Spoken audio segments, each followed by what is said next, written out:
And here we are, in this calm quiet moment.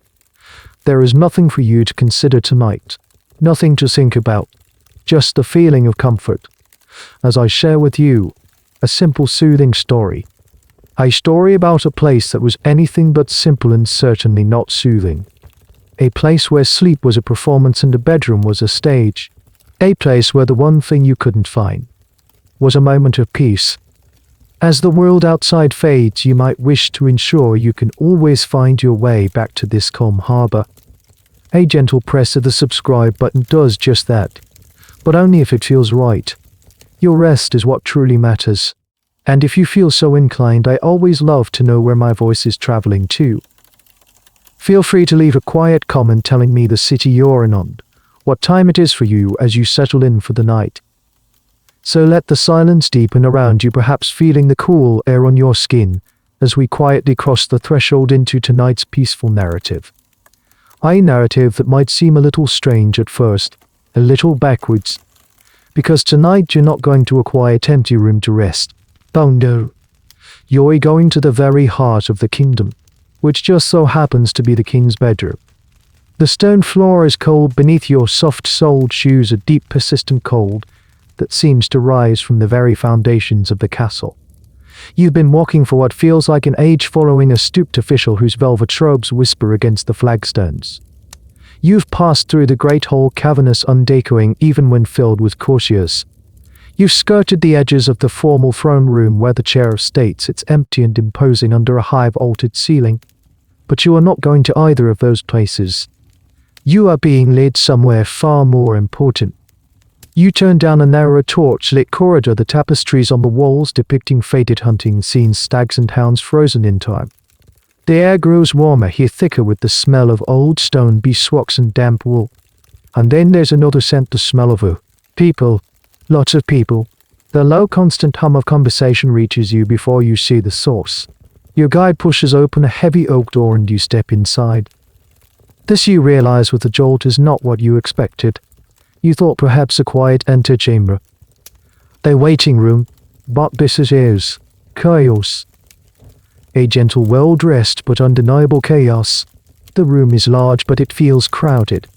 A nobleman in a fur-lined coat is arguing quietly but intensely with a man in clerical robes over a map spread on a chest.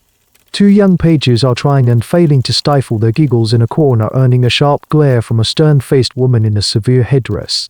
A man with an ink-stained tunic is desperately trying to catch the eye of a passing lord, holding up a scroll as if it were a holy relic.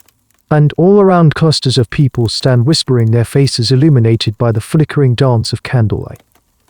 This, you are told by the official with a rustling of his parchment, is the very nerve center of the realm, the king's privy chamber, his bedroom.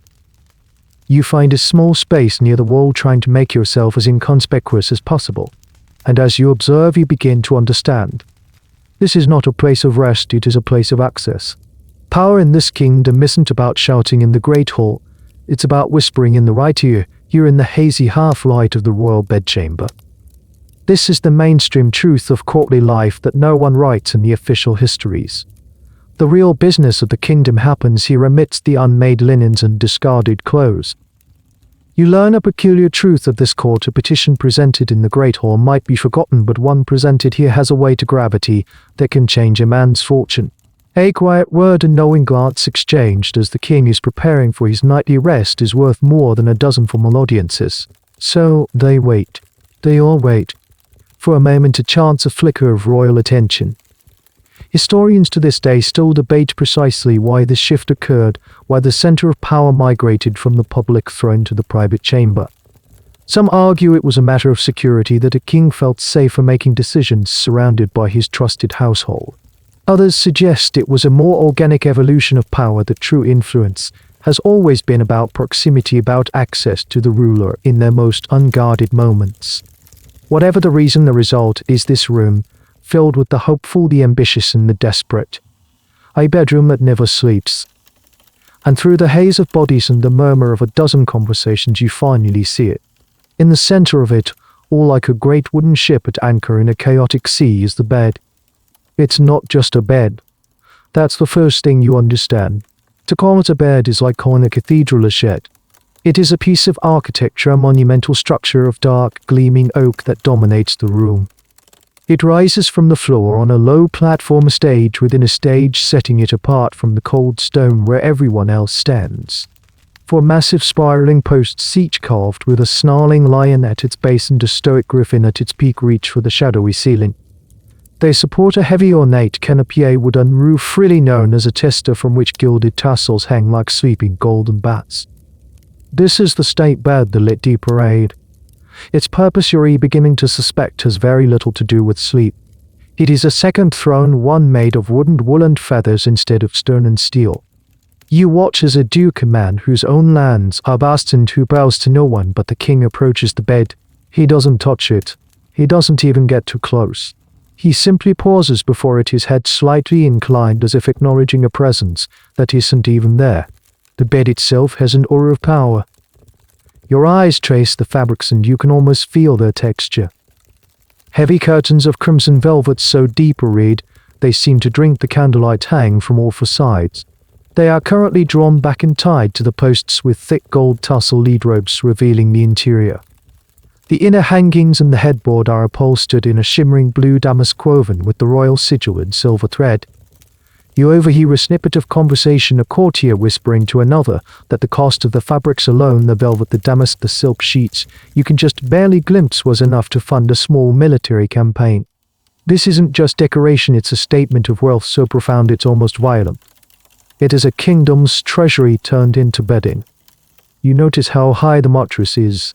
It sits far off the ground, a veritable mountain of bedding. You can see the distinct layers, a visible hierarchy of comfort. A servant would sleep on a simple straw pallet on the floor. A knight might have a horse-hair mattress.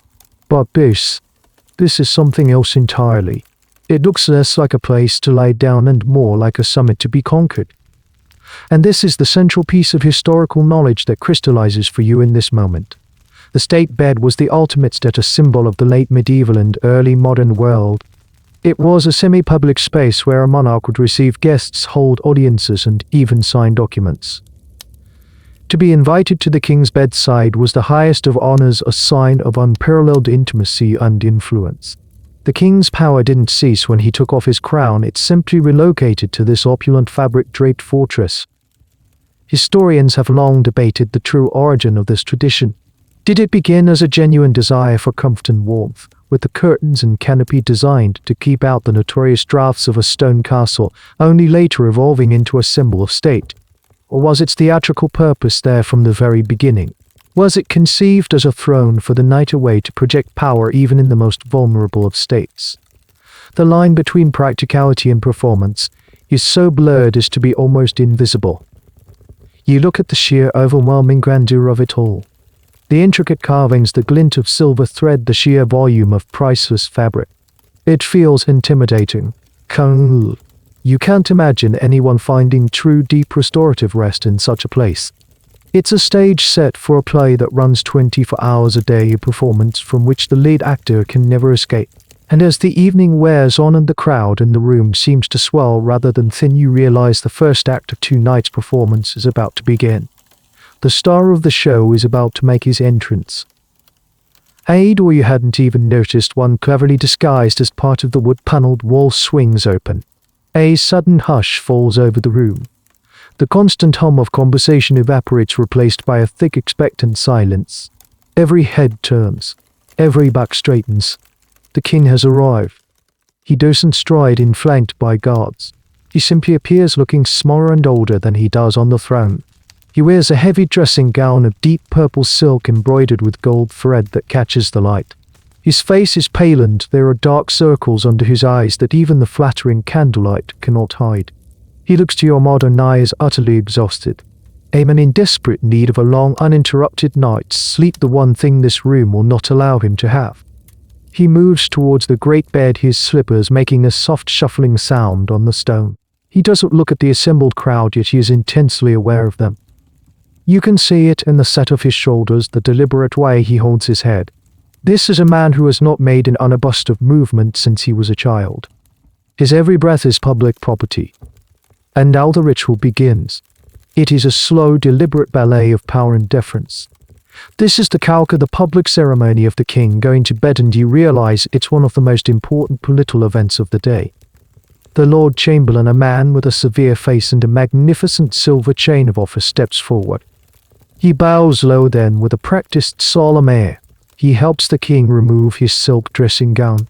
He folds it with the reverence a priest would show a sacred vestment and hands it to a waiting servant, who scurries away with it as if carrying the crown jewels. A murmur of appreciation ripples through the onlookers. A simple act, yet it's a clear demonstration of the Chamberlain's high standing. Next, a duke whose family has been a rival to the Chamberlain's for generations, who's granted the honor of presenting the king with a silver goblet. It contains spiced wine, a final drink to warm the royal stomach. The king takes a small perfunctory sip. The duke receives the goblet back with another low bow, his face a mask of triumph. He has won this evening's small victory. Then comes the most bizarre part of the performance. A page approaches carrying a single piece of linen folded neatly on a velvet cushion. It is the royal nightshirt. The most senior prince of the blood present in the room steps forward. It is his right by birth to take the nightshirt from the cushion and present it to the king. You watch fascinated as the king takes off his day's shirt, standing bare-chested for a moment in the flickering light before the prince helps him into the simple linen garment. To hand the king his nightshirt is to touch the sacred confirmation of one's place at the absolute pinnacle of the court's hierarchy. And you can't help but wonder, what is the king thinking? Does he find this ritual comforting, a constant reaffirmation of his divinely appointed status? Or is it a nightly humiliation, a reminder that his body is not his own? This is a question historians passionately debate. Some scholars argue that these rituals were the very fabric of monarchy, essential performances that reinforced the king's semi-divine nature. Others contend that the personal cost must have been immense, a slow erosion of the self under the crushing weight of perpetual observation. You look at the king's impassive face and realize you could argue it either way. Finally, clad in his simple nightshirt and the matching cap, the king turns to the bed. A servant rushes forward with a small set of upholstered steps.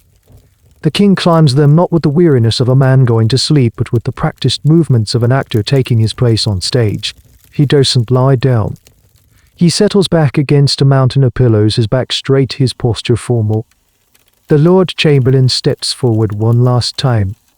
He takes hold of the thick golden ropes.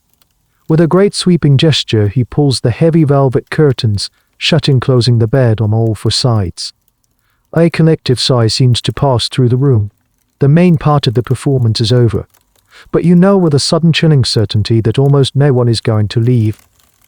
The audience is still here, and this show is far from over. The crimson curtains are drawn. The king has vanished from sight, swallowed by the velvet fortress. But the room remains full, the air thick with the silent collective focus of dozens of people. It's an odd suspended moment. The main actor has left the stage, but the audience is forbidden to leave their seats.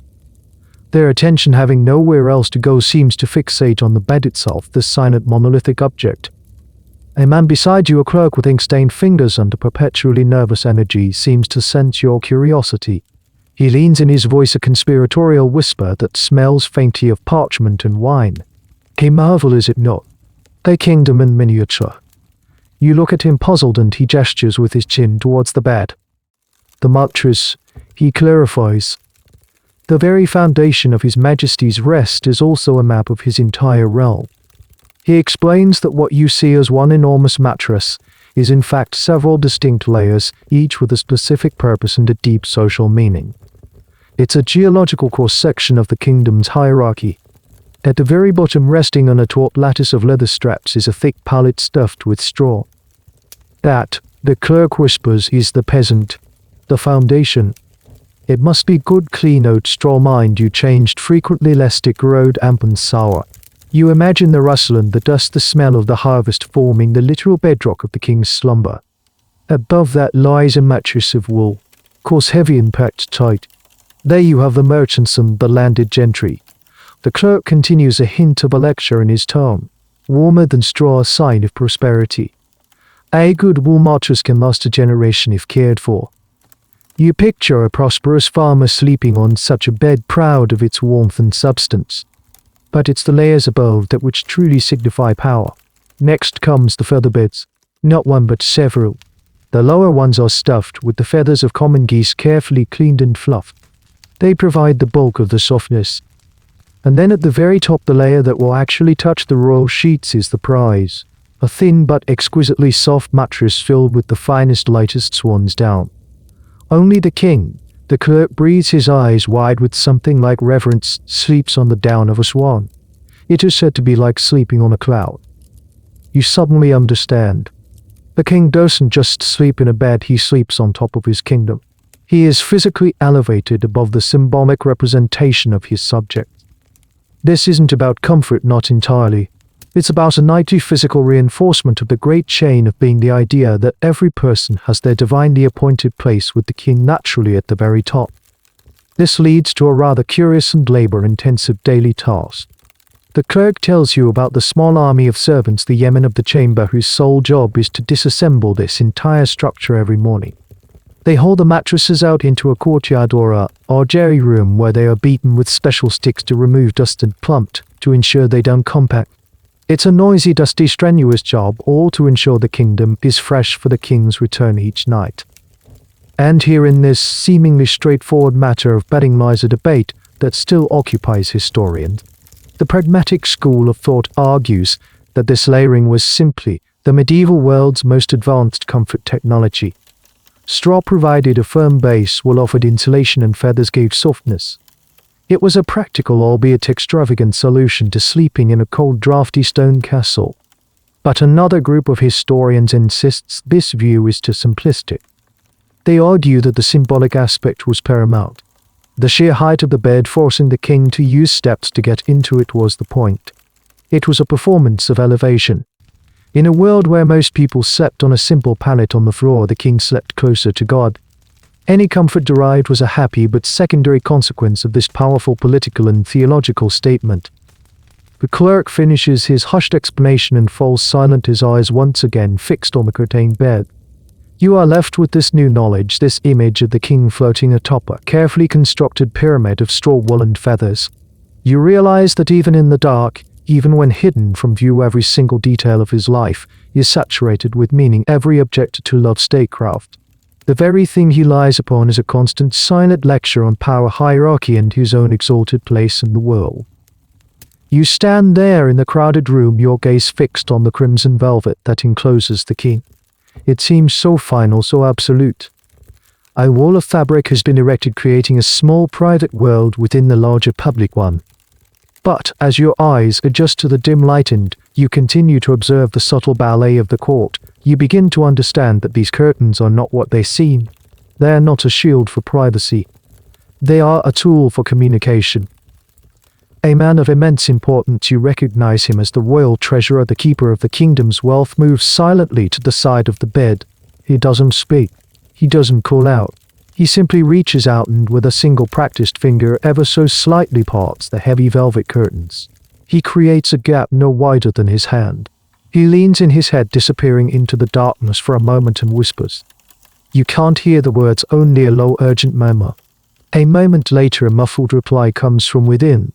The treasurer nods, lets the curtain fall back into place, and retreats, his face a mixture of relief and concern. You've just witnessed a key function of the state bed. The curtains are not a barrier, they are a membrane, a filter. They allow the king to control the flow of information and access with incredible precision. Opening them fully is a signal for a public audience. Parting them slightly allows for a semi-private consultation. And keeping them shut but allowing someone to whisper through the gap is the ultimate sign of trust and urgency. You learn that the fabric itself is a subject of great discussion and expense. The outer curtains, the ones you see, are made of heavy velvet or damask, chosen for their imposing color and weight. They declare the bed's importance to the entire room.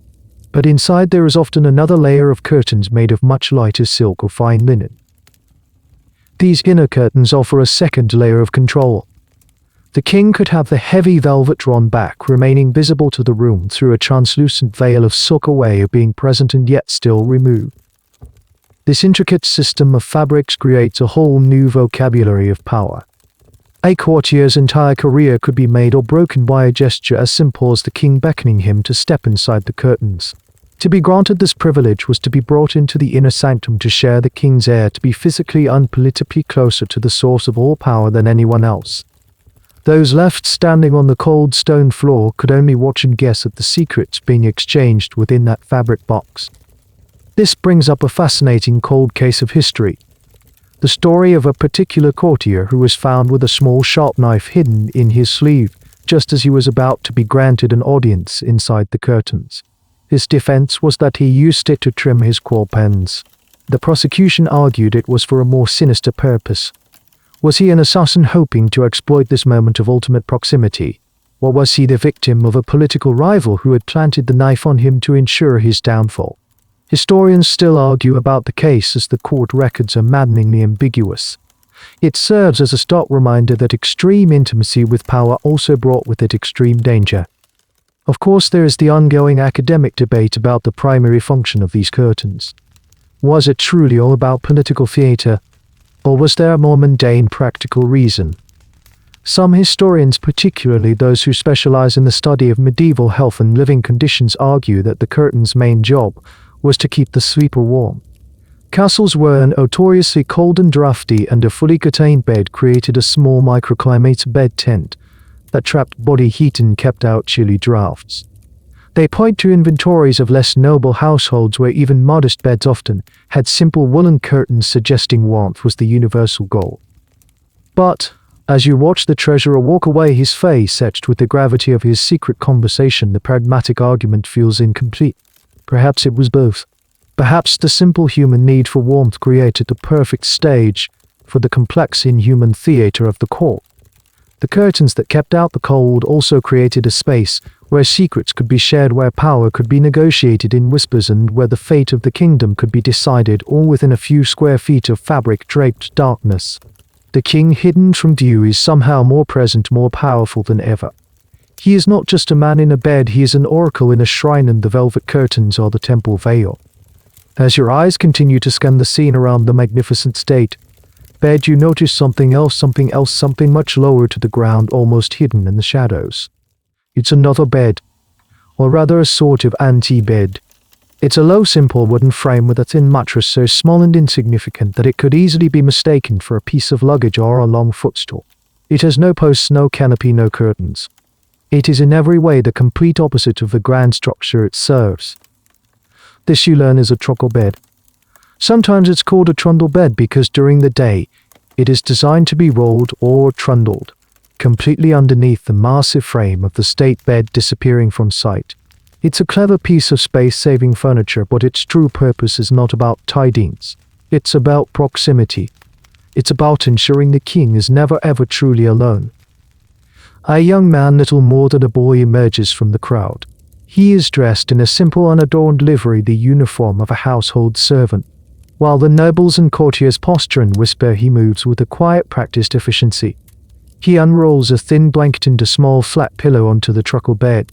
He does this with an air of complete routine, as if he's done it 1,000 times before. And he probably has. This boy is one of the grooms of the bedchamber, and this Spartan cot is where he will spend the night. His job is to be the king's human alarm bell, his first line of defense, his immediate servant for any need that might arise in the dead of night. If the king stirs and wants a drink of water, the boy will fetch it. If the king has a nightmare and calls out, the boy will be there to reassure him. If an assassin were to somehow slip past the guards in the room and part the velvet curtains, the boy on the truckle bed is expected to be the first to raise the alarm and quite possibly the first to die. You watch him as he finally lies down, fully clothed, pulling the thin blanket up to his chin. He is positioned at the foot of the king's bed, a human footstool, a living symbol of servitude. The contrast is stark and almost cruel. Above him the king rests, or performs the act of resting, on a mountain of swan's down and wool encased in velvet and silk. The boy sleeps on a lumpy horsehair pallet inches from the cold stone floor, with only the thinnest of blankets to ward off the chill that seeps into the room. This practice of the truckle bed reveals a fascinating aspect of medieval life, the fluid concept of privacy. The idea that a master and servant would sleep in the same room was not considered strange at all. It was normal. The servant was seen almost as an extension of the master's will, a piece of living furniture designed to provide immediate service. The boy on the bed is not really considered a person in that moment, he is a function and object. The exact origins of the truckle bed are, like many things from this era, a topic of some debate among furniture historians. Did it evolve from the simple peasant practice of the whole family sleeping in one room for warmth adapted for a hierarchical setting? Or was it a deliberate invention of the noble household designed from the start as a way to keep a servant on hand at all times? Some evidence points to early versions being little more than a detachable box on wheels, suggesting a very utilitarian origin. As you look at the young man, his eyes already closed, you can't help but feel a pang of sympathy. The nobles in the room may be engaged in a stressful game of politics, but they will eventually retire to their own chambers to beds of varying comfort. The guards may be on duty, but they work in shifts, standing for a few hours before being replaced. But this boy and others like him will spend his entire night here in a state of half-sleepy senses, perpetually attuned to the slightest sound from within the curtained sanctum. His rest is entirely subordinate to the king's. If the king sleeps soundly, he might get a few hours of uninterrupted quiet. If the king is restless, so is he.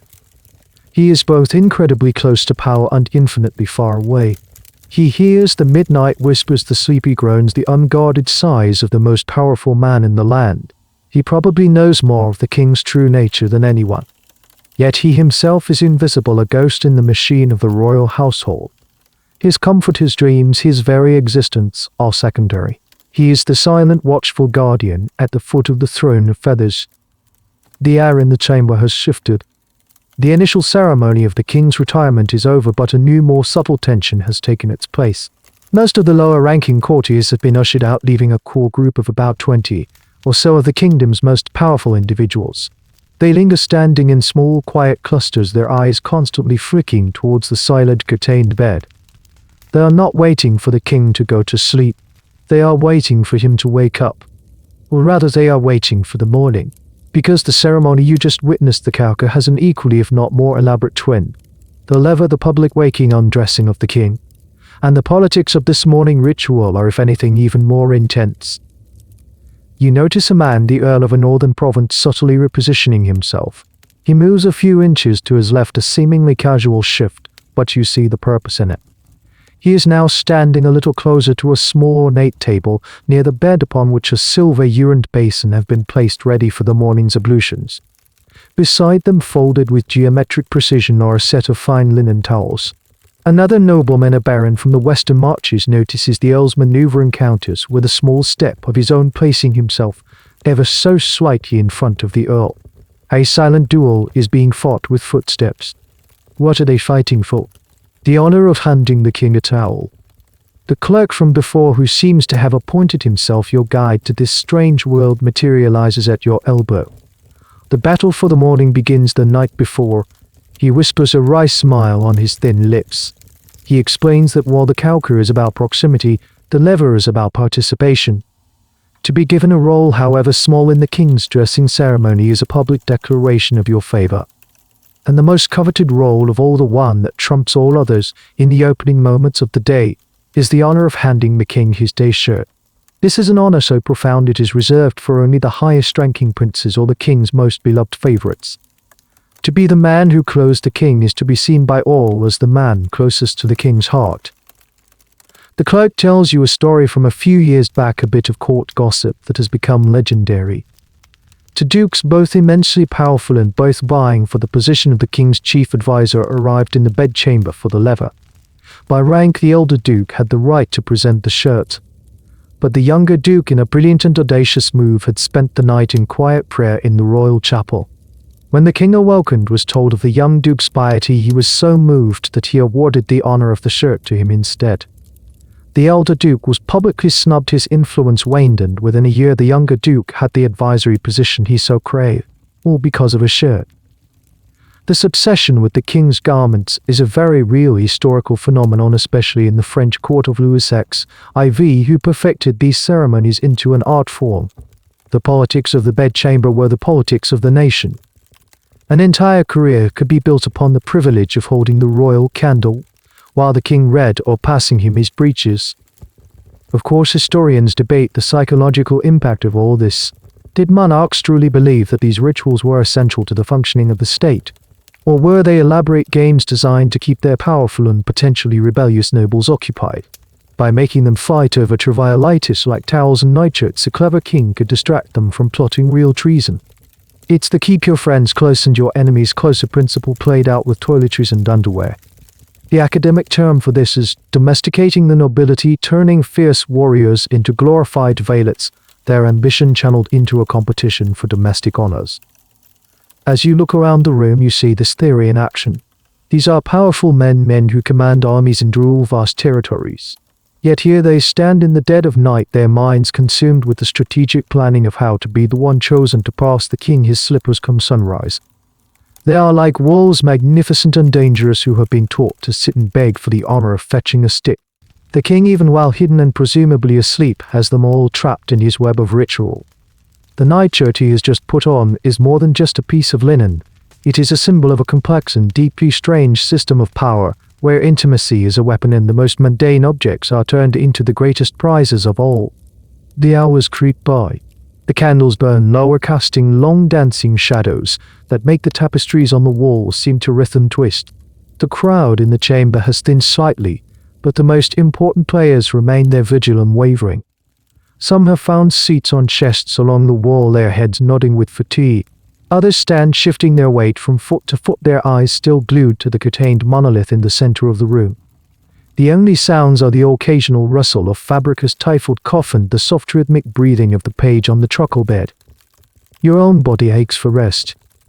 You lean against the cool stone wall and the absurdity of the situation strikes you with full force. All of these people, including the king himself, are engaged in a collective, exhausting performance of sleepless. And for what? For a symbol. It is in this state of weary contemplation that you finally begin to understand the most baffling part of the whole affair. The king isn't even lying down. You recall the way he settled into the bed, not sinking into the mattress, but propping himself up against a formidable arrangement of pillows. He wasn't preparing to sleep, he was assuming a position. The clerk, who seems to possess an uncanny ability to read your thoughts, murmurs beside you. He sleeps as he rules. He says, his voice low and gravelly with fatigue. The pride. He explains that the king is currently supported by a carefully constructed mountain of pillows. There isn't just one or two. There can be as many as a dozen. There are large firm bolsters at the back, creating a solid foundation. Then stacked in front of those are progressively smaller and softer pillows, creating a sort of throne of feathers. The king rests in the center of this, his back and neck fully supported in a position that is halfway between sitting and lying down. Why? The question hangs in the air. The clerk offers a few explanations, a mixture of practicality, superstition, and medical theory. The most practical reason, he concedes, is that it was likely more comfortable for reading or receiving guests. A king who held audiences from his bed needed to be able to address people without craning his neck. It was a posture of command even in a nightshirt. But there are deeper, stranger reasons. You learn about the prevailing medical beliefs of the time, rooted in the ancient theory of the four humours. It was thought that the body was filled with these fluids: blood, phlegm, yellow bile and black bile, and that health depended on them remaining in perfect balance. Sleeping flat, it was feared, could cause these humours to shift in dangerous ways. Phlegm could travel from the stomach to the head, causing coughs, colds, or worse, it could drip down and drown the heart, leading to sudden death in the night.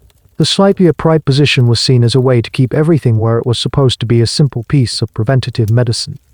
This ties into an even more profound and historically debated superstition. Some scholars believe that for the medieval mind, the only time a person lay perfectly flat and still was when they were dead.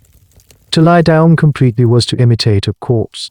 It was an unlucky, even dangerous posture to assume for the vulnerable hours of the night. Sleeping propped up was therefore a visual and symbolic statement. I am not dead. I am still alive, still vigilant, still in command. It was a way of defying the little death of sleep. You try to imagine it. The sheer discomfort. The strain on your back, the awkward angle of your neck. How could anyone find deep restorative sleep in such a position? You realize it probably wasn't possible. The king's sleep was likely a series of shallow, easily interrupted dozes, which in a way was the entire point. He was never truly off duty, By sleeping upright, he was always in a state of readiness, able to be woken instantly to receive a messenger, sign a decree, or react to a crisis without the undignified fumbling of sitting up from a lying position. His sleep was not a private act of restoration, it was a public demonstration of his tireless vigilance. It was another piece of theatre performance of superhuman endurance for the benefit of the ever-watchful court. He was showing them, even in his supposed rest, that he was above the base animal need for simple, comfortable slumber. He was the king, and the king never truly sleeps. The mountain of pillows was not a luxury. It was an instrument of state, a soft feathery rack on which he displayed his devotion to his office night after excruciating night. The night deepens. Outside the thick castle walls, a profound silence has fallen over the land. The fields are dark, the villages are asleep. But inside the king's bedchamber, the world never truly grows quiet. The room breathes with a life of its own, a low and constant hum of activity that persists through the darkest hours. You close your eyes for a moment, letting the sounds wash over you, trying to disentangle them. It's a strange symphony of the night. There is the crackle and pop of the logs in the great fireplace, a sound that should be comforting, but here feels like the room's restless heartbeat. There is the clink of a guard's armor as he shifts his weight from one foot to the other, a metallic reminder of the constant sleepless vigilance. From somewhere across the room you hear the scratch of a quill on parchment. A secretary is working through the night, his face a mask of concentration in the flickering candlelight, drafting a letter that must be ready for the king's seal at dawn. But the most persistent sound is the whispering. It never stops. The chamber is a web of hushed conversations, a marketplace of secrets and ambitions. You watch as a spy master, a man with a face like a shadow, corners a captain of the guard. Their heads are close together, their words too low to carry, but their expressions are urgent. A deal is being made, a piece of intelligence exchanged. In another corner, two ladies in waiting, supposedly here to attend the queen, should she be called, are engaged in a rapid whispered dissection of a rival's new gown. It seems trivial, but you understand that in this court fashion is a weapon, and information about it is ammunition. This is the mainstream historical understanding of the Privy Chamber at night. It was a 24-hour office. The business of the kingdom did not pause for the sunset. Messengers would arrive at all hours bearing urgent news from distant provinces or foreign courts. They would be brought directly here to this room to deliver their message to the Lord Chamberlain, who would then decide if the news was important enough to wake the king. The decision to part those velvet curtains was the most consequential one a man could make all night. Wake the king for a triviality and you risk his wrath. Let him sleep through a genuine crisis and you risk the kingdom. You learn of a strange and specific practice that contributes to the nocturnal noise, the reading aloud. For a king who suffered from insomnia or simply wished to be lulled to sleep, a trusted chaplain or secretary would sit on a stool just outside the bed curtains and read for hours in a low, monotonous voice. They would read from the Bible or from classical histories or even from dry legal texts. The sound of the continuous droning voice was meant to be a comfort, a human sound to fill the oppressive silence of the night. But it also meant that even the king's path to slumber was a public oration. Historians still debate the true nature of the conversations that filled the chamber. Were these whispers truly the engine of government, where real policy was forged in the dark? Or were they mostly just the endless self-important gossip of courtiers with nowhere else to be? The truth, as is often the case, is likely somewhere in the middle. For every genuinely important piece of statecraft conducted in a hushed corner, there were probably 100 conversations about petty jealousies, romantic entanglements, and the quality of the wine at dinner. It was a place of both high politics and low gossip, often indistinguishable from one another. You drift into a state of semi-awareness, lulled by the strange, constant murmur. It's a hypnotic sound of a sleeping giant's breath, and you realize that this is perhaps the greatest power of this room. It is a place of perpetual twilight, not quite day, not quite night. It's a space where the normal rules of time seem to bend. Here in the candlelight, secrets feel safer, ambitions feel bolder. The constant low hum of activity is a reminder that the game is always afoot. While the rest of the kingdom sleeps and dreams here in the warm, crowded heart of the castle, the players are wide awake, their whispers weaving the fabric of tomorrow's history. The silence of the night is a luxury this room cannot afford. Amidst the shifting constellation of dukes, earls, and bishops, one figure remains remarkably still. He is a man of middle age dressed in sober dark velvet that doesn't advertise his station. He doesn't engage in the whispered politics. He doesn't jockey for position. He simply stands near the head of the great bed, his posture relaxed but alert. He is the one person in the room who seems utterly at ease, as if this bizarre nocturnal court is his natural habitat. This is the Groom of the Stool. And despite his fantastically strange and unglamorous title, he is without question the second most powerful man in the kingdom. Your friendly clerk guide, seeing you study this quiet man, leans in once more. The king's shadow. He breathes, his voice full of an awe that he doesn't show for even the highest-ranking duke. He knows the king better than the queen does, better perhaps than the king knows himself. The title, the clerk explains, is quite literal. The stool in his title refers to the close stool, which is essentially a portable toil, a tape-added box with a pewter or ceramic pot inside. The groom's primary official duty was to assist the king with this most private of bodily functions. He was responsible for monitoring the king's bowel movements, a crucial task in an age when the state of a man's digestion was considered a primary indicator of his overall health. He would then report his findings to the royal physicians. It sounds like a humiliating menial job, and for any other person it would be. But for this man it was the source of his incredible power. Because this duty gave him something no one else had: guaranteed frequent and completely private access to the king. Away from the prying eyes and ears of the court, in the small private closet where the close stool was kept, the king would speak his mind. Here he could drop the performance, complain about his health, vent his frustrations about a difficult courtier, or seek advice on a matter of state. The Groom of the Stool became the king's ultimate confidant. He was the gatekeeper. He managed the king's private finances, the privy purse, which gave him immense influence over who received royal favor and patronage. He scheduled the king's day, deciding who was granted an audience and who was turned away.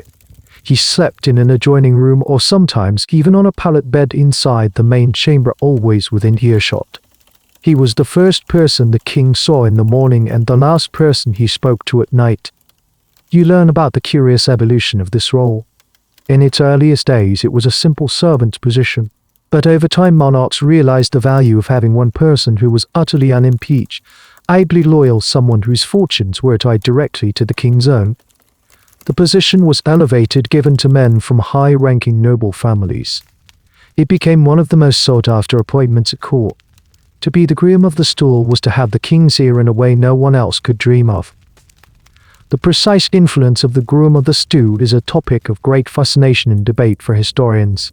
Because so much of their work was done in secret behind closed doors, their true impact is difficult to measure. Official records show the public decisions of the king and his council. But how many of those decisions were shaped by a quiet word from the groom whispered while the king was preparing for bed? Some historians argue their role has been romanticized. They were little more than glorified valets with good access. But others contend they were the true power behind the throne, puppeteers who subtly guided the monarch and by extension the entire kingdom. You look at the man standing so calmly by the bed. His face is unreadable. He watches the room with an intelligent, discerning gaze. He sees the baron trying to curry favor with the archbishop. He notices the quiet animosity between two ladies of the court. He misses nothing. He is the king's eyes and ears, his memory, his private secretary, his financial advisor, and his closest friend. He is the human buffer between the man and the monarch. While everyone else in this room is playing a role in the grand theater of the court, he is the stage manager, the one who knows what's really happening when the curtains are closed. And you realize that his deceptively simple title is the ultimate mysterious hidden, hiding a level of power that is almost absolute. Your gaze drifts from the quiet, powerful figure of the Groom of the Stool to the other silent men in the room. These men are different. They do not wear velvet or silk. They wear steel. Two of them stand flanking the main doorway through which you entered.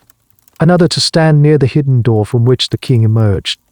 They are perfectly unnaturally still, like statues forged from polished iron and leather. Their presence is so constant, so unmoving, that you had almost stopped noticing them. But now, in the deep quiet of the night, they seem more prominent, their purpose more stark. These are the gentlemen of the royal guard, the king's personal elite protectors. They are the final innermost ring of security. To even be considered for this unit, a man must be of noble birth, possess an impeccable military record, and stand over 6 feet tall, a literal giant in this era. Their loyalty is supposed to be absolute, sworn directly to the person of the king. You watch the candlelight play across the curved surfaces of their breastplates. Each one is polished to a mirror shine engraved with the royal crest. The light glints and slides across the steel with every flicker of the flame's brief sharp flashes in the gloom. They hold tall grim-looking pole axes, the wooden shafts resting on the stone floor, the fearsome axe heads and spikes gleaming in the darkness. They are not ceremonial weapons, they are brutally functional. Their presence here inside the king's own bedchamber is the ultimate statement about the nature of medieval kingship. It is a life lived under constant threat. Every shadow could hold an assassin, every gift could be poisoned, every courtier could be a conspirator. The king's power makes him the greatest target in the realm, and so his private space must also be a fortress. These guards are the human walls of that fortress. But as you observe them, you learn a stranger, more subtle aspect of their duty. They are not just here to prevent violence. They are also here to bear witness. Their job is to see and to remember everything. When a royal heir is born, members of this guard are required to be present in the birthing chamber to testify that the baby was not swapped, ensuring the legitimacy of the succession. When the king dies, they must be there to witness his final breath, to confirm that he was not dispatched by some nefarious means. This is why they stand inside the room, not just outside the door. Their function is both protection and observation. They are the official, unimpeachable witnesses to the great events of the king's life and death. In a world without cameras or DNA tests, the sworn testimony of these hand-picked noble guardsmen is the highest form of proof. They are the guarantors of the royal bloodline's integrity. Their presence turns the most private moments of the royal family, birth, sickness, death, interstate certified events. And this, of course, leads to a tense and perpetual debate among historians and political scholars. Who were these guards truly loyal to? The official answer is the king. But what if the king was a tyrant or mentally unstable? What if the council of nobles decided the king needed to be removed for the good of the realm? In such a scenario, would the guards protect the king from his own council, or would they protect the crown as an institution, even if it meant stepping aside to allow a coup? This is not a theoretical question. History is filled with examples of elite guards who became king makers and king breakers. The loyalty of the men holding the sharpest weapons closest to the monarch is the single most important political reality. Some historians argue that these guards were the ultimate check on royal power, a physical reminder that the king's authority was not absolute. Others maintain that they were simply loyal soldiers bound by a sacred oath that they wouldn't uphold even to their own deaths. You look again at the guard nearest to you. His face is young, his expression impassive beneath the rim of his helmet. Is he a loyal protector ready to die for the man sleeping behind the curtains? Or is he a watchful jailer ensuring the king doesn't step out of line? He is likely both. His presence is a comfort and a threat, a symbol of the king's supreme importance and his supreme vulnerability.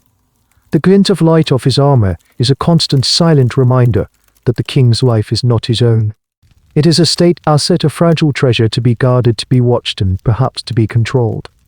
A soft rustling sound comes from behind the velvet curtains. It's followed by a low muffled cough. Instantly the atmosphere in the room changes. The whispering ceases. The few who were dozing in their chairs snap to attention. Every eye is fixed on the bed. The king is awake. The groom of the Stool moves with a silent, fluid grace. He parts the curtains just enough to slip inside, disappearing into the darkness. A moment later, his hand re-emerges holding a small silver bell. He places it on the bedside table and then pulls the curtains shut, once again vanishing. A page who has been waiting for this moment all night darts forward. He picks up the bell and carries it to a side table where a silver tray is waiting. On the tray is a single exquisitely crafted Venetian glass goblet and a small carafe of deep red wine. The page carries the tray back to the bed, his movements precise and reverent. He hands the tray through the curtains. There is a pause. You can hear the faint clink of glass against the carafe, then the soft sound of liquid being poured. Another pause. And then the page is handed the tray back, the goblet now empty. He retreats, walking backwards, never turning his back on the bed. You have just witnessed the royal equivalent of getting a glass of water in the middle of the night. It was a silent, perfectly choreographed performance involving at least 3 people, a silver bell and glassware worth a small fortune. This tiny, seemingly insignificant event reveals a core truth of this world. For a king, no act is private. Every single bodily need, thirst, hunger, fatigue is a public event, a matter of state to be managed by a team of courtiers. To drink a sip of wine is not just to quench a thirst, it is a ritual to be observed and, more importantly, to be interpreted. You overhear 2 courtiers resume their whispering, their voices now urgent and focused. Did you see? One asks. He drank the whole cup. His humors must be dry. The physicians will recommend more spiced meats tomorrow. The other shakes his head. No. It is a sign of a troubled mind. He seeks the comfort of the grape. The ambassador from the north must have brought ill news. In this moment you understand. The king's body is a text and everyone in the court is trying to read it. A cough is not just a cough, it's a potential sign of a fatal illness that would throw the kingdom into a succession crisis. A sip of wine is not just a sip of wine, it's a clue to the king's mood, his health, his political anxieties. The men and women in this room are professional monarch watchers. Their careers, their fortunes, even their lives can depend on their ability to correctly interpret these tiny human signs. This leads to a rather peculiar and sometimes comical historical reality, the obsession with royal food and drink. Every meal the king ate was a public performance watched by dozens. But more than that, there was the ever-present fear of poison. A small army of servants was involved in the preparation and serving of the king's food, a system designed to ensure no single person could tamper with it. A royal taster would sample every dish before the king touched tight, a prestigious job with a rather significant occupational hazard. This performance of a midnight drink with the page and the groom as trusted intermediaries was also a part of that security theater. The precise level of paranoia around poison is a matter of historical debate. Some argue that the fear was entirely justified and that poisoning was a common and effective political tool. They point to several suspicious deaths of medieval and Renaissance rulers as evidence. Others suggest that while poisonings did happen, the fear was often overblown, a kind of collective hysteria.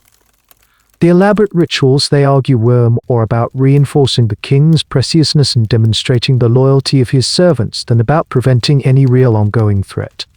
The performance of protection was as important as the protection itself. The curtains remained still and closed. The king, his thirst now quenched, has presumably settled back against his mountain of pillows. But the room is now buzzing with a renewed energy. A single simple act has given the assembled courtiers a fresh piece of data to analyze, to debate, to whisper about. He drank a cup of wine. And in that small mundane event, a dozen different political theories have been born, a dozen new strategies are being formulated. The king cannot even be thirsty in private. His body belongs to the state and its smallest tremors can shake the entire kingdom. The long night finally begins to bleed at the edges. A faint greyish light, the first shy hint of dawn, seeps through the high arrows-lit windows of the chamber. It's a cold and forgiving light that makes the flickering candles look suddenly pale and greasy. The stale air is thick with the smell of burnt wax, old wine, and human exhaustion. The faces of the courtiers who have kept the vigil are drawn and sallow. They look like ghosts haunting a feast. But with the coming of the light, a new energy ripples through the room. A tension, an anticipation. The night-long marathon of quiet endurance is over. The morning sprint for favor is about to begin. The signal comes, as always, from the groom of the stool. He slips out from behind the velvet curtains, his expression as placid as ever. He gives a single, almost imperceptible nod to the Lord Chamberlain. The great performance of the king's morning is about to commence. This is the lever the rising, and it is the centerpiece of the court's daily drama. The Lord Chamberlain gestures to the guards at the main door. They swing the heavy oak portals open and a new wave of people streams in.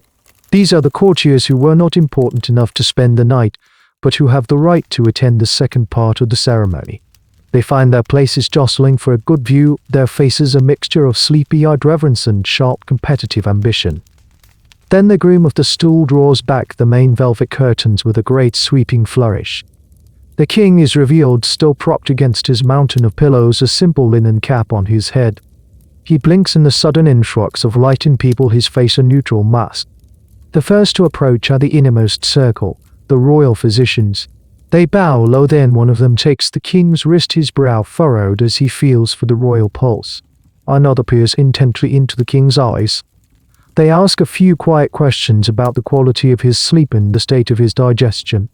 Then they pronounce him to be in good health, a public declaration that is as much a political statement as a medical one. A healthy king means a stable kingdom. Next comes the royal barber, a man whose hand must be as steady as a surgeon's. He brings a basin of warm water and a terrifyingly sharp, gleaming straight razor. A hush falls as he lathers the king's face. To hold a blade to the king's throat is the ultimate act of trust. You can feel the collective breath being held in the room until the barber is finished and the king's face is smooth. And now the main event, the dressing. A spectacle of epic proportions is about to be made from the simple act of a man putting on his clothes. The king's body is treated not as a human form, but as a sacred object to be adorned piece by the highest-ranking people in the land. The honor of passing the king his shirt is, as you learned last night, the greatest prize. The prince of the blood who has been granted the privilege steps forward, holding the fine linen garment as if it were a holy relic. But here a curious and petty drama unfolds. The prince has the right to put the main body of the shirt over the king's head, but the right to guide the king's arms into the sleeves is a separate honor bestowed upon to other high-ranking nobles. You watch mesmerized as a silent, vicious little war is fought over who gets the right sleeve versus the left, a matter of almost comical absurdity that is treated with life or death seriousness. This is the very essence of the lever ceremony, a well-documented and central part of court life for centuries. Each item of clothing, the breeches, the stockings, the double, the shoes with their silver buckles, is presented by a different person, their rank determining the importance of the garment they are allowed to touch. Did the monarchs who perfected these rituals truly believe in their mystical significance, that they were reinforcing the divine order of the universe by turning their morning routine into a sacred rite? This is what some historians argue. They believe these kings saw their bodies as the literal embodiment of the state, and the public dressing was a daily symbolic act of creating the kingdom anew. Other historians take a more cynical view. They argue that kings, particularly clever ones like Louis IV of France, were the ultimate masters of political theatre. They understood that power was a performance and the lever was their greatest stage. By forcing their proud and dangerous nobles to compete for the honor of handing them a stocking, they were domesticating them, turning potential rivals into supplicates, their martial energies diverted into the trivial pursuit of courtly favor.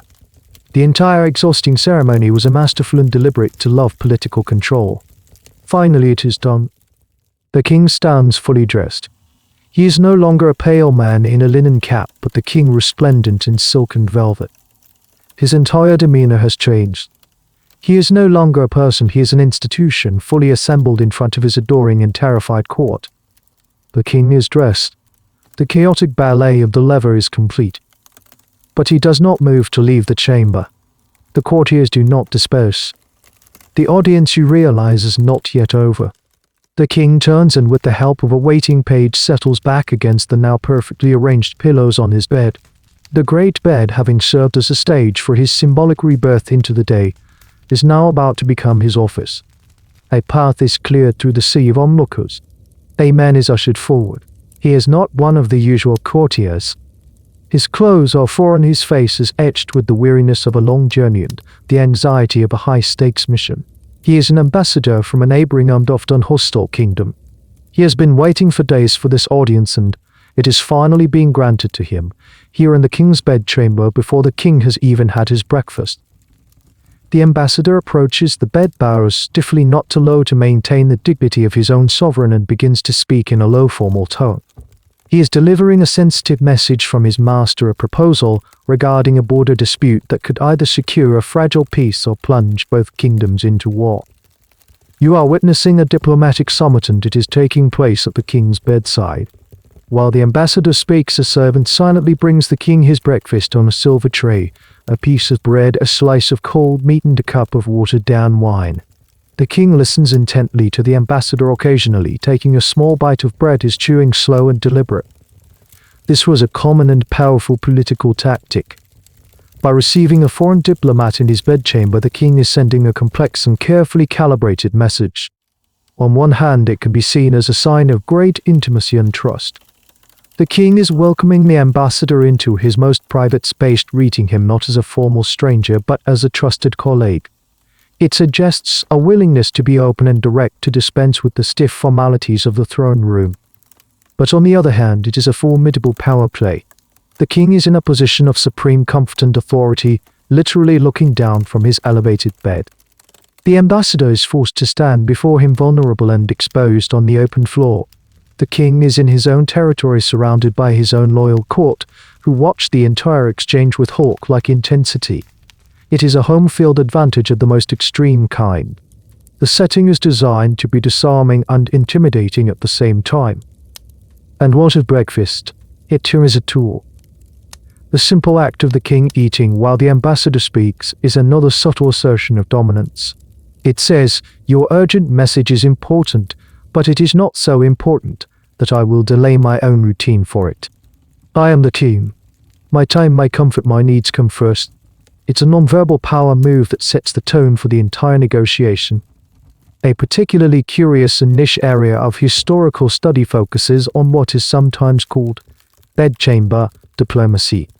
Historians who delve into diplomatic archives have found countless letters from ambassadors describing these strange audiences. They write of trying to gauge the king's mood from the way he sipped his wine, or trying to read the expressions of the courtiers standing around the bed. Was the groom of the stool smiling slightly? A good sign. Did the Lord Chamberlain frown at a particular proposal? A bad sign. It was a nerve-wracking experience conducting sensitive state business while being scrutinized by a silent judgmental audience. Did this unusual setting actually lead to better diplomatic outcomes? That is the question historians continue to debate. Some argue that by stripping away some of the pomp and circumstance, these bedchamber meetings allowed for more frank and productive conversations. Rulers could speak more as men than as symbols, and real progress could be made. Others argue the opposite, that the inherent power imbalance of the setting made true good faith negotiation impossible. The visiting diplomat was always at a disadvantage, and any agreements reached were made under a kind of psychological duress. The ambassador finishes his speech. The king wipes his mouth with a linen napkin, takes a final sip of wine, and then gives his reply. His voice is quiet, but it carries through the silent room. He makes a counter-proposal, his terms firm but not unreasonable. The ambassador bows again, his face unreadable, and retreats. The first piece of the day's business is concluded. The king has not even put his feet on the floor, yet he has already begun to redraw the map of the world. The ambassador has gone, a ripple of his presence left in the air like the wake of a boat. The chamber settles into a new rhythm, the low hum of administrative business. A secretary approaches the bed with a stack of documents requiring the royal seal. The king takes them as expression, one of focused duty. And as he sits there propped up against his pillows reviewing a trade agreement, the sheer strangeness of his posture strikes you once again. It is so deliberate, so unnatural. It is not the posture of a man at rest, it is the posture of a man on guard. Your quiet guide, the clerk, seems to materialize from the shadows following your gaze. Have you ever visited the royal chapel? He whispers his question, seemingly coming from nowhere. You shake your head. You should, he continues, his voice barely audible. You would understand him better. You would understand the bed better. He paints a picture for you in the air with his words. He describes the chapel, a place of cold stone and high echoing vaults. He tells you about the tombs of the king's ancestors that line the walls. Great carved sarcophagi, each one bearing a life-sized effigy of the monarch buried within. A grandfather, a great-grandfather, a long-dead queen. And every single one of them, without exception, is depicted in the same way, lying perfectly rigidly flat on their back, their hands clasped over their chest in prayer, their stone eyes fixed on eternity. That, the clerk says, his voice dropping even lower, is the posture of death. And suddenly a profound understanding dawns on you. The king in his bed is performing the exact opposite of his ancestors' effigies. They are the image of noble, pious death. He is the image of vigilant, active life. His refusal to lie flat is a refusal to imitate the dead. To lie down completely, to become still and horizontal, was to mimic a corpse in its tomb. It was an act of surrender to the night, to the little death, of sleep, that a king simply could not afford to make even symbolically. This was a deeply ingrained superstition, a piece of cultural DNA. Sleep was a vulnerable state. The soul was thought to wander from the body during dreams, and it was considered unwise to make the body look too much like an empty vessel, lest the soul have trouble finding its way back, or worse, lest some other more malevolent spirit take up residence. While this was a folk belief held by many for a king, it was magnified 1,000 times. His body was not his own, it was the sacred vessel of the kingdom's sovereignty. To put it at risk was to put the realm at risk. This belief manifested in curious ways. You learned that it was considered deeply unlucky to wake a sleeper too suddenly, for fear their soul would be startled and unable to return to the body in time. Nurses in the royal nursery were instructed to always make sure the royal infants slept with their heads slightly elevated, never perfectly flat, to keep the spark of life burning bright and upright. Herein lies a subtle but persistent debate among cultural historians. Which was the true driving force behind the propped-up sleeping position? Was it the medical theory of the four humors as you learned it earlier? Was it the practical need to hold court from bed? Or was it this deep primal superstitious fear of imitating the dead? Some scholars argue that the superstition was the true foundational belief.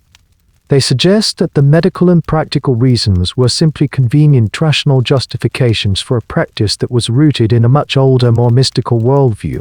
The fear of death, they contend, is a far more powerful motivator than the fear of unbalanced humors. Other historians, however, take a more pragmatic approach. They argue that the practice began for very logical reasons: comfort, warmth, and the ability to work from bed. The superstition, they suggest, was a later addition, a piece of folklore that attached itself to the practice, giving it a poetic and spiritual significance that it did not originally possess. They believe people are more often driven by practical needs than by abstract fears. You look back at the king. He is handing the sealed document back to the secretary. He is alive. He is working. He is upright. He is the living antithesis of the cold stone figures in the chapel. His entire posture is a declaration. It is a message to his court, to his kingdom, and perhaps to God himself. He is not a king at rest. He is a king at his vigil. And in this strange and comfortable semi-upright position, he is holding death at bay one exhausting night at a time. The king stifles a yawn, a brief and guarded moment that is instantly noticed by everyone in the room. He shifts his weight against the pillows, and as he does, a small dry cough escapes his lips. It's a tiny sound, almost lost in the cavernous space of the chamber, but it lands with the force of a thunderclap. The royal physician, who had been conversing quietly with the Lord Chamberlain, immediately freezes. His head snaps towards the bed, his expression a mixture of intense concentration and professional anxiety.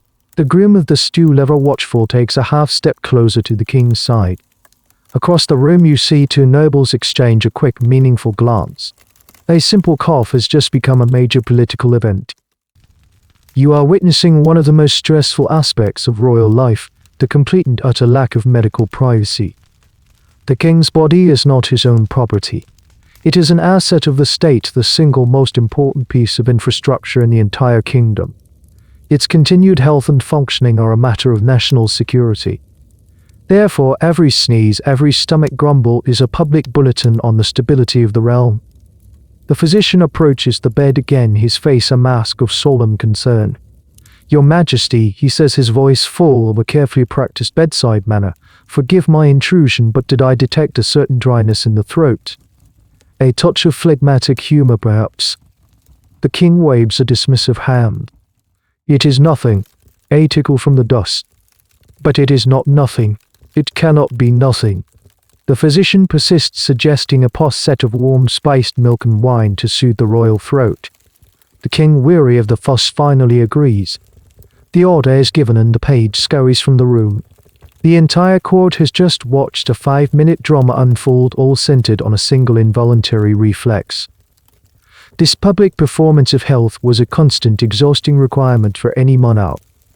A king had to project an aura of vigor and vitality at all times. To show weakness, to admit to pain or fatigue, was to invite challenge. It could signal to ambitious nobles that his grip on power was loosening. It could encourage foreign rivals to see the kingdom as vulnerable and ripe for attack.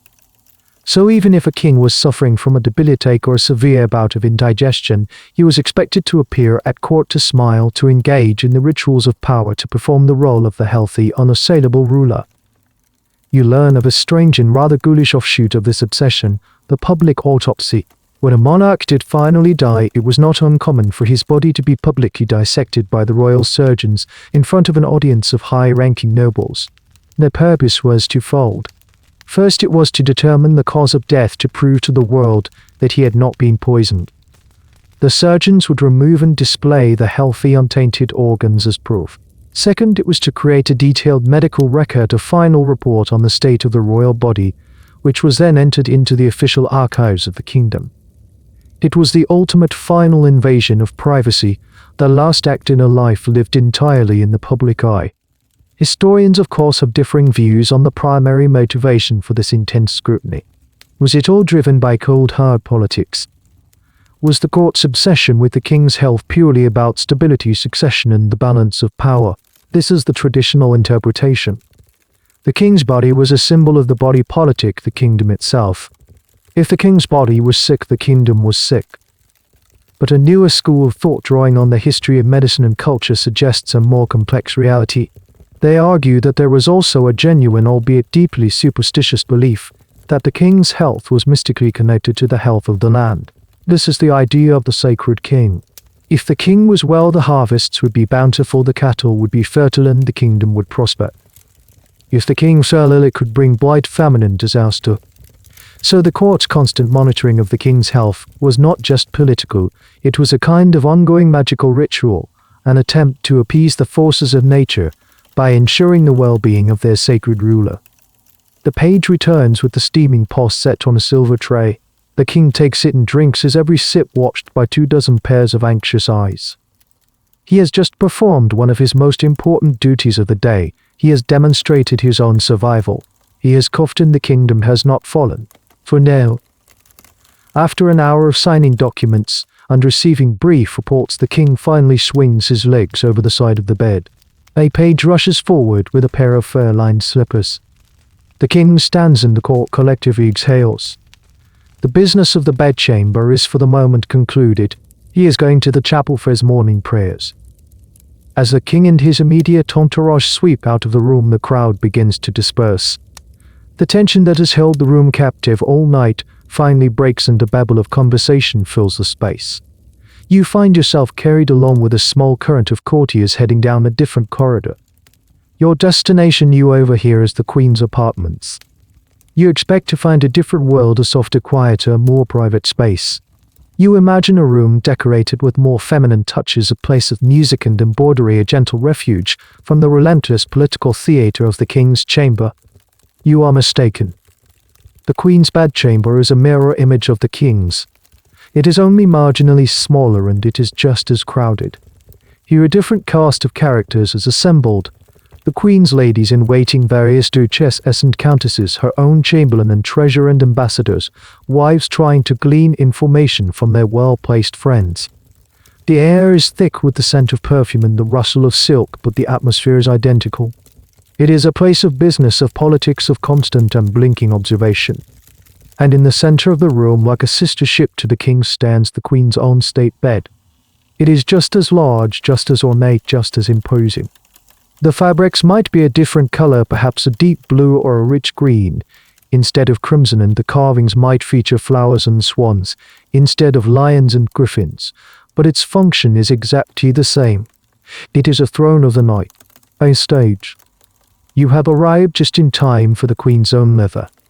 She is sitting propped up against her own mountain of pillows, her long hair being dressed by a team of ladies. The scene is eerily familiar. Different high-ranking women are granted the honor of passing her various items of clothing.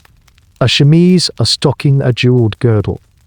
The politics here are just as fierce, the competition for favor just as intense, but it is played out with subtle glances and whispered comments rather than overt jostling. This is a key historical point that is often overlooked. The Queen was not simply the King's wife, she was a public figure, in her own right, with her own household, her own budget, her own political network and her own court that operated in parallel to the King's.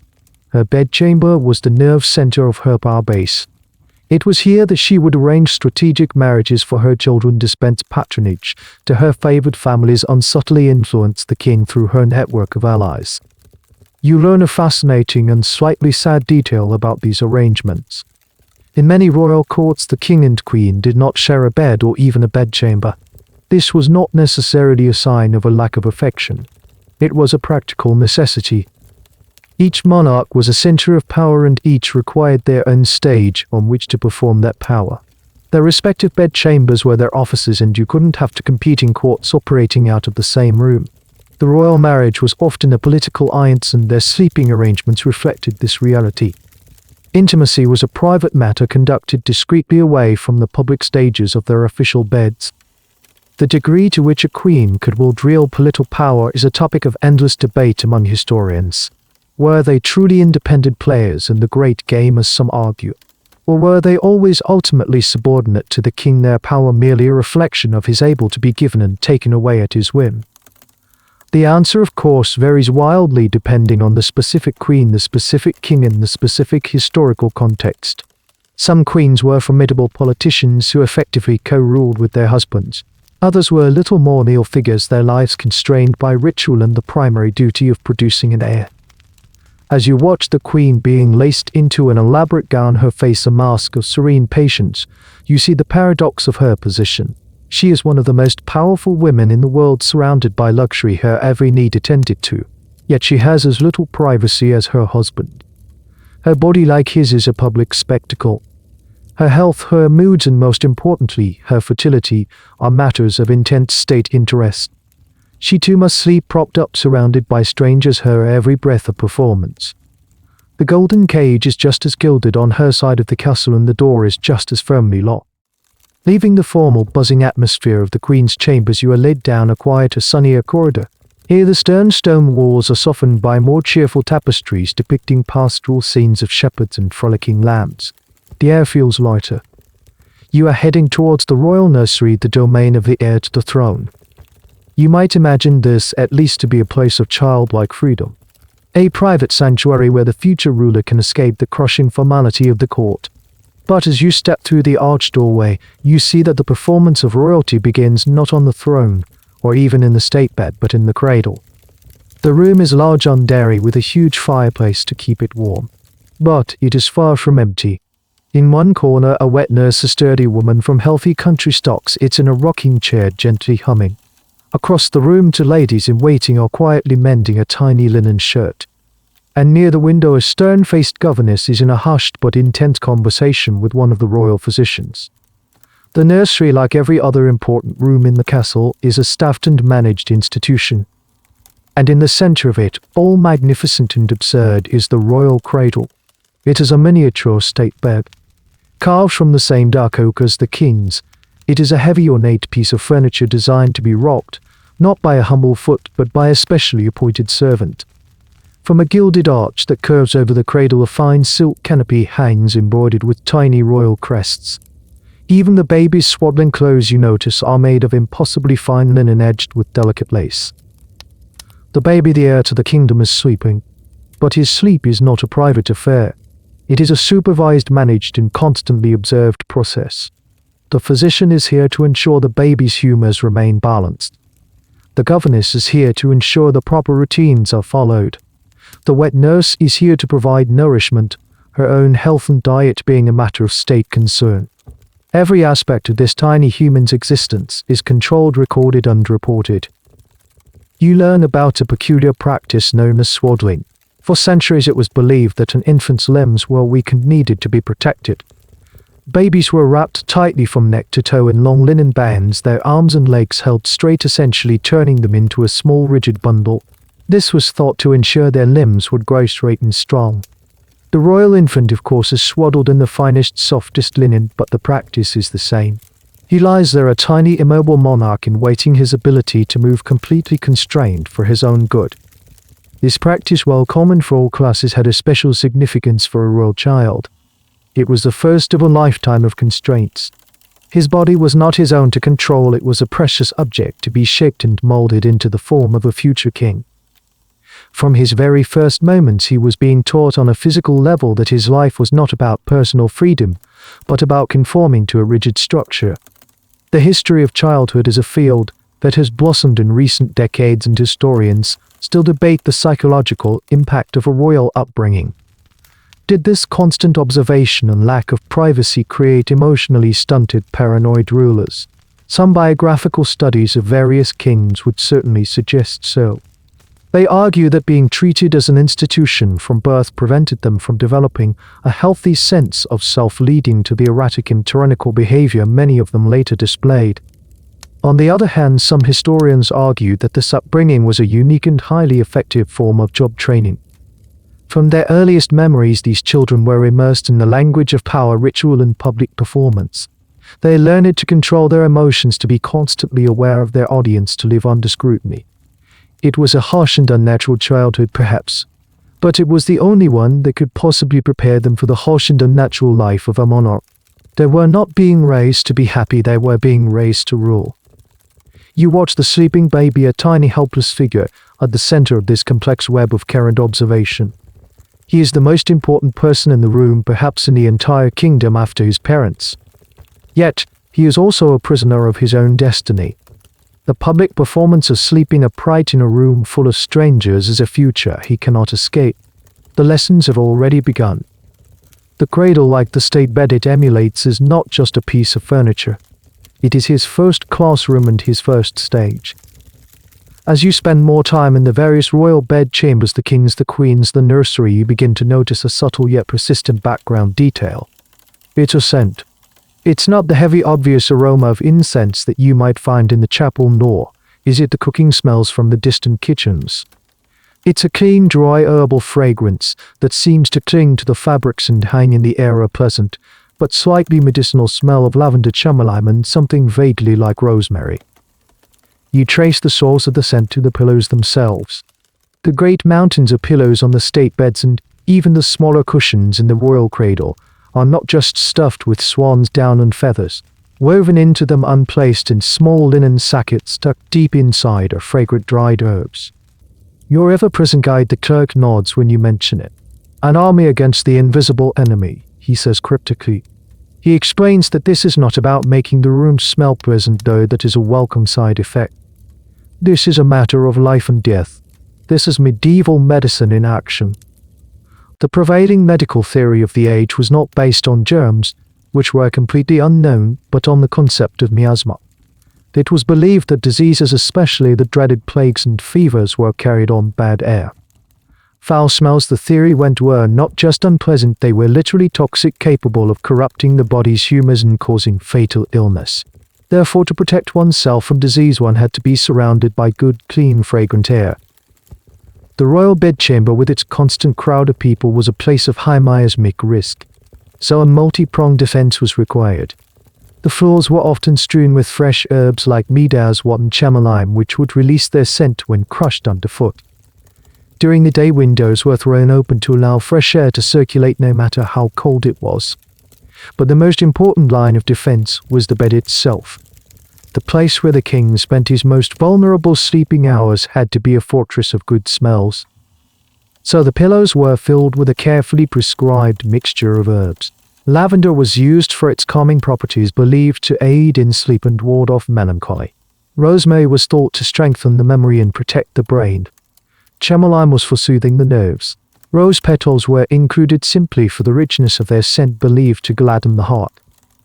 This herbal mixture wasn't just potpourri, it was a personalized aromatic prescription designed to protect the monarch's health and balance his humors while he slept. This leads to a fascinating and obscure little profession, the royal herb wife. This was typically an older woman highly skilled in the properties of plants, who was responsible for sourcing, drying, and mixing the specific herbal blends for the royal household. It was a position of immense trust. A mistake using a toxic plant instead of a beneficial one could be fatal. She would guard her recipes jealously, passing them down from mother to daughter. Her knowledge was a strange and potent mix of folk wisdom and accepted medical theory. But did any of it actually work? This is where historians of science and medicine have a lively debate. From a modern germ theory perspective, of course, it was completely ineffective.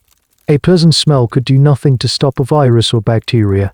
In this view, the entire practice of miasma theory was a massive centuries long dead and a futile attempt to combat an enemy that couldn't even be imagined, let alone seen. The herbal pillows were, in a scientific sense, nothing more than a placebo. However, another group of historians argues for a more nuanced view. While the herbs couldn't kill germs, they may have had other very real benefits. Firstly, many of these herbs, like lavender and chamomile, do have genuine calming and sleep-aiding properties. So the pillows likely did help the stressed monarch get a better night's rest. Secondly, many of the herbs chosen have natural insect repellent qualities. The rosemary and lavender would have helped to keep bed bugs, fleas and lice at bay, which in a world of primitive hygiene was a significant contribution to comfort and health. These insects were also vectors for disease, so in an indirect way the good air might have actually helped prevent sickness. So while the theory was wrong, some of the practical applications may have stumbled upon a genuine benefit. You lean closer to one of the Queen's decorative cushions and inhale. The scent is clean, calming, and deeply pleasant. It is the smell of a pre-scientific world grappling with the great terrifying mysteries of health and disease, fighting an invisible war with the only weapons at hand, the fragrant flowers and leaves of the summer meadow. You find yourself back in the king's bedchamber. The morning has worn on, and the king, having returned from his prayers and a brief meeting with his council, is once again ensconced in his great bed. He hasn't gotten back under the covers, but he is leaning against the headboard, his legs stretched out under a velvet throw. He looks relaxed, but his day's work is far from over. A new procession files into the room. This group is different. They are soberly dressed men, lawyers and clerks, and high-ranking officials from the kingdom's treasury and judiciary. They are led by the Lord Chancellor, the highest legal officer in the land, a man whose age and gravity seem to command the very air around him. He carries a large, imposing document heavy with wax seals and ribbons. They approach the bed, and the Lord Chancellor begins to read the document aloud in a booming, formal voice. It is a new law, complex piece of legislation concerning land rights and inheritance taxes that has been debated in the council for months. It has finally been approved, and now it requires only one last thing to become the law of the land: the king's signature. The Lord Chancellor finishes his reading and respectfully places the document on a portable writing desk that a page has positioned over the king's lap. Another clerk steps forward, presenting an inkwell and a freshly trimmed quill pen. The king takes the quill, dips it in the ink, and with a flourish signs his name at the bottom of the document. The room is silent, every witness to this moment acutely aware of its significance. An Act of Parliament has just been given the force of law, and it has happened while the king was, for all intents and purposes, still in bed. The scene encapsulates a fundamental principle of medieval and early modern monarchy. The king is the state. His person is the ultimate source of all legal authority. The government is not located in a particular building like a parliament house or a supreme court. The government is wherever the king happens to be, and very often he happened to be in his bedchamber. This government by bedchamber had profound implications. It meant that access to the king was everything. Laws were not passed in an abstract bureaucracy.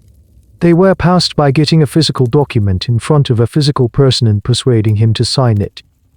The men who controlled the king's personal space, the Lord Chamberlain, the Groom of the Stool, were therefore the most powerful gatekeepers in the kingdom. They could fast-track a petition they favored or conveniently lose one they did not. You learn about a particularly strange and wonderful piece of historical arcana that evolved from this practice, the dry stamp. In the later years of his reign, the English king Henry VI was often in too much pain from his various ailments to sign the mountain of documents that required his attention, so a clever and highly secure system was devised. A clerk would present a document to the king for his approval. If the king nodded, another official would take a special stamp, an embossed replica of the king's signature, and press it onto the document, leaving a colorless indentation. A different clerk would then come along with a special ink and carefully trace inside the lines of the dry stamp, creating a perfect hand-signed royal signature. It was a complex multi-person process designed to prevent forgery, but it meant that the king could pass a law without ever touching a pen. The legitimacy of laws signed in this way is, you can imagine, a topic that has generated considerable debate among legal historians. Can a law be valid if the monarch did not physically sign it himself? What if the king was not fully lucid when he gave his approval? The case of the dry stamp raises fascinating questions about the nature of consent authority and the physical embodiment of the law. Some argue it was a pragmatic solution to a real problem, a necessary delegation of a mechanical act. Others see it as a dangerous precedent, a system ripe for abuse by courtiers who could manipulate an ailing king into signing documents he didn't truly understand. The Lord Chancellor is now dusting the king's wet signature with the fines, and to help it dry, the document is carefully rolled, tied and taken away, now a sacred artifact of the law. The king leans back against his pillows, a faint smile on his lips. He has just reordered the lives of thousands of his subjects, settled a dispute that has raged for months, and asserted his ultimate authority over the land. And he has done it all from the comfort of his bed, wearing a nightgown and a pair of fur slippers. For a brief, almost magical moment, the chamber empties. The king has been called away to a private lunch with a visiting archbishop. The various officials and petitioners have followed him, hoping for another chance to catch his ear. The ladies in waiting have retired. The guards have changed shifts. For the first time since you arrived, the great bedchamber is almost silent. The only people who remain are a few low-ranking servants who move about their tasks with a quiet, practiced efficiency. A young maid-servant is sweeping the rushes near the fireplace. A boy is collecting discarded goblets. The page who sleeps on the truckle bed is carefully, meticulously remaking the king's bed, plumping the pillows and smoothing the heavy velvet coverlet. You find a quiet corner, a deep-set window embrace, sure and simply what? The afternoon sun streams through the high window, cutting a dusty golden shaft through the gloom. It illuminates the great bed, making the crimson velvet glow with an inner fire. Without the crowd, the room feels impossibly large, the ceiling lost in shadow. The silence is so profound that you can hear the faint hiss of the logs on the fire and the distant cawing of a rook outside the castle walls. The page finishes his work. He stands back for a moment, admiring the perfect smoothness of the bed, the geometric precision of the pillows. Then, thinking himself unabusted, he does something extraordinary. He climbs the small steps, perches delicately on the very edge of the king's bed, and looks out the window, a wistful expression on his face. It's a tiny, fleeting act of rebellion. He is not supposed to be there. He is a servant. His place is on the floor, on his own miserable little truckle bed. To sit on the king's bed is a transgression, a breach of 1,000 unwritten rules of deference and hierarchy. But in this stolen moment of silence, in this empty room, he is just a boy dreaming. What is he thinking about? His home in the country. A girl he saw in the market. A life where he doesn't have to sleep at the foot of a monarch's bed. In that moment, the king re-enters the room. He comes in not through the main door, but through the small private one, having finished his lunch earlier than expected. He is alone. No chamberlain, no groom of the stool, no guards. He stops short when he sees the boy on his bed. The boy freezes. Pure abject terror washes over his face. He scrambles off the bed, stumbling, falling to his knees on the stone floor, his head bowed, waiting for the inevitable thunderous rage.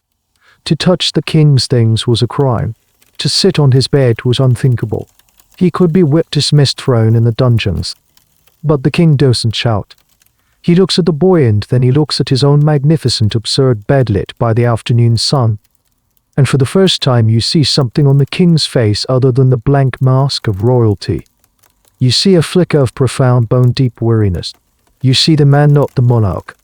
He says nothing. He simply raises a hand, a small tired gesture that says, "Get up and go." The boy, trembling, scrambles to his feet and scurries from the room without looking back. The king is now truly alone. He walks over to the bed. He doesn't climb onto it. He simply reaches out and runs his hand over the smooth, cool velvet of the coverlet the same way the boy did.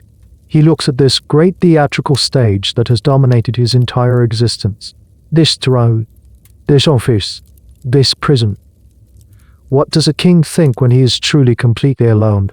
This is the great unanswerable question of history. Public records, chronicles and letters tell us what kings did and said in public, but their inner lives, their private thoughts are almost always lost to us. Historians can only speculate. Do they feel the crushing weight of their office? Do they ever dream of being an anonymous boy, free to sit on the edge of a bed and simply look out a window? Some historians of the great man school of thought would argue that monarchs were a different breed, that they fully identified with their role and rarely if ever felt the desire for a private life.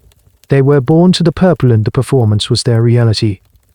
But a more modern psychological approach to history suggests that this is unlikely. They were human beings subject to the same feelings of loneliness, doubt and fatigue as anyone else. This perspective argues that the constant public performance must have created a profound and painful split between the public persona and the private self. This stolen moment of silence, this brief wordless interaction with the page feels like a rare crack in the mask, a glimpse into the soul of the man trapped inside the king. The king turns away from the bed and walks to the window, standing in the same shaft of sunlight where the boy sat dreaming. He looks out over his kingdom, his expression unreadable. For a few precious seconds there is no audience. The play has stopped, and the great state bed stands silent in the middle of the room, a magnificent empty stage. The quiet interlude is shattered as quickly as it began. The hidden door opens again, and the groom of the stool enters, his face etched with a quiet urgency. He is followed by the royal physician, who is carrying a small leather bag that links with the sound of glass and metal. The king turns from the window and the mask of royalty snaps back into place. His brief moment of private contemplation is over. The physician approaches, bowing low. "Your Majesty, forgive this intrusion," but the archbishop expressed some concern. He noted a certain pallor in your complexion during lunch, a slight hesitation in your speech. With your permission, I would like to conduct a brief examination. The king sighs, a sound of pure resignation. He does not protest. He knows it is pointless. His body is a matter of public concern, and the archbishop is not a man whose worries can be easily dismissed. The king returns to the bed, not sitting on the edge as the page had done, but climbing the steps and once again assuming his semi-upright position against the pillows. He is back on stage, ready for the next scene. The physician begins his examination. This is not a private consultation between a doctor and his patient. This is a public assessment. The Lord Chamberlain has now returned to the room along with a handful of other high-ranking officials who seem to have materialized from nowhere. They stand at a respectful distance, but they watch with an unnerving intensity. They are here to be the official witnesses of the diagnosis. The physician takes out a small polished silver disc and asks the king to breathe on it. He studies the resulting condensation, looking for clues about the state of the king's internal humors. He then produces a vial and asks for a urine sample. A page discreetly brings a pewter pot and the king uses it from behind the partial cover of the bed curtains. The sample is then handed to the physician, who holds the vial up to the light, studying its color and clarity with the focus of a jeweler examining a diamond. He, even to your astonishment, uncorks it and sniffs, it his brow furrowed in concentration. This was the height of medical science for the time. Lacking the tools to look inside the body, physicians had to rely on these external signs. The color of the skin, the quality of the breath, and most importantly, the appearance and smell of the urine were their primary diagnostic tools. A uroscopy, or urine gazing, was a complex art with elaborate charts detailing what different colors and sediments signified about a patient's health. The physician concludes his examination. He turns not just to the king but to the assembled courtiers. He is not delivering a private diagnosis, he is issuing a public statement. His Majesty, he announces in a clear, confident voice, is suffering from a slight overabundance of black bile. A touch of the melancholic humor brought on by the weighty affairs of state and perhaps the dampness in the autumn air. A collective silence, eye of relief, seems to pass through the onlookers. Melancholy is manageable. It is not the plague. It is not a fatal fever. The kingdom is safe. The physician continues prescribing his remedy. I recommend a gentle purge followed by a diet of roasted meats and red wine to fortify the blood. I will also prepare a pomander of ambergris and cloves for His Majesty to carry to ward off any corrupting vapors and gladden the spirit. The king simply nods, accepting the diagnosis and the prescription without comment. He has been a passive participant in this entire process, his body the subject of a public inquiry. The accuracy and efficacy of such medieval medical practices are of course a source of endless debate and often dark humor among medical historians. The theory of the four humors, which dominated Western medicine for over 1500 years, was almost entirely wrong. The diagnoses were based on faulty premises, and the treatments, ranging from prescribed diets to dangerous practices like bloodletting, were often ineffective or even harmful.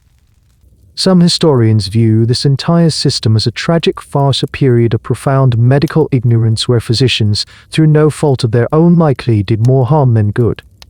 They see the public diagnosis in the bedchamber as a piece of pure, unadulterated quackery, a performance of medical authority that had no basis in reality. However, other historians argue for a more charitable interpretation. They contend that the role of the royal physician was as much psychological as it was medical.